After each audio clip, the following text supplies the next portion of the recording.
Un été à la Goulette. Je suis en ce moment à Bar-la-Rue-les-Bains, en cure. Et je me suis souvenue d'un petit souvenir très sympathique aujourd'hui.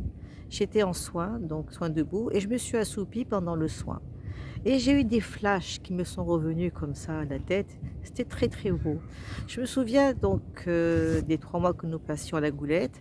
Ma mère réservait donc la location pour 3 mois et elle réservait également le déménageur. Le déménageur, c'était un mec qui venait donc avec sa charrette qui était tirée par des chevaux. Donc ma mère, elle déplaçait uniquement les lits, les matelas, les draps, les couvertures, les coussins, le linge, la glacière, parce qu'on n'avait pas de frigidaire à l'époque, et la glacière, on mettait les pains de glace. Et également, elle déplaçait la cuisinière. Et les armoires, c'était des cartons qui étaient empilés un sur l'autre, et elle mettait un très beau drap brodé pour cacher, que ça faisait très chic. Et donc, ces 3 mois étaient vraiment super. Bon, on était, tous les soirs, donc au Café Vert. Tous les dimanches matins, on avait, une séance à Goulette, Neuve de cinéma. Et le cinéma, ma mère, elle nous permettait de faire que le cinéma le dimanche matin parce que ça coûtait 50 000 limes, c'est tout. Elle ne voulait pas payer plus cher. Donc on allait comme ça, on allait voir, des films, naturellement arabes avec Farid Latrush, je ne sais pas si vous connaissez La Lettre secrète? La Lettre secrète où tu voyais donc Farid Latrush qui va vers la femme qu'il a aimée, il lui dit: «Sh'handek, anti fi hala». Bon, et donc après, je me souviens des après-midi où il y avait le camion de Mimi, le camion jaune.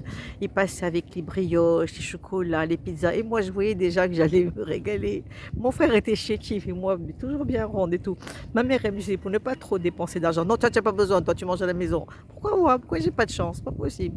Et également donc il y avait, donc des moments où on était donc à la plage de la Goulette et on avait un mec qui venait comme ça avec une genre de plateau sur la tête. Il disait: «Oui, oui, oui, oui, oui». C'est celui qui vendait les glibettes, les cacahuètes et toutes les glibettes étaient dans un paquet genre de cornet. Et il y avait également un qui était, ça c'était Goulette Casino et Goulette Neuve et Goulette Vieille. Il y avait un autre aussi qui était donc à Goulette Kérédine, la Kérédine, mais qui était, Kérédine c'était l'endroit des gens qui étaient très, très riches, enfin, bien bien de situation. Et là-bas, il y avait Ravaillac. Ravaillac. Et il était vraiment, alors c'était vraiment la grande rigolade. Mais ils étaient en compétition, Oui Oui et Ravaillac. Vous vous souvenez d'eux?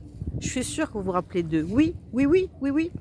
Bah, donc les soirs, les soirées au Café Vert, et on avait un lieu de rendez-vous. Moi, j'avais un petit amoureux à l'époque et tout, j'avais peut-être, 13 ans, 14 ans et tout. Je ne dirai pas son nom parce que j'ai peur qu'il se reconnaisse et on avait rendez-vous tous les soirs comme ça après vers 8 heures du soir que les gens étaient déjà partis, ils étaient en train de manger. Nous, on se voyait comme ça, on se baladait sur la plage. Vraiment, c'était vraiment un amour platonique. On se voyait cha on avait il y avait un poteau qu'on appelait le K21. Et c'était vraiment le plus beau moment que je passais avec lui. Il se cachait de sa mère et de son père, et moi je me cachais de mon frère, surtout mon frère. Parce que quand j'allais en surprise partie à Tunis, mon frère venait derrière moi. Il m'a dit: «Ah, gare à toi si tu vas danser». Et moi j'adorais danser, j'adorais m'amuser, j'adorais kiffer et tout. Et lorsque j'allais danser, il y avait on dansait à Tunis à la rue Chanzy.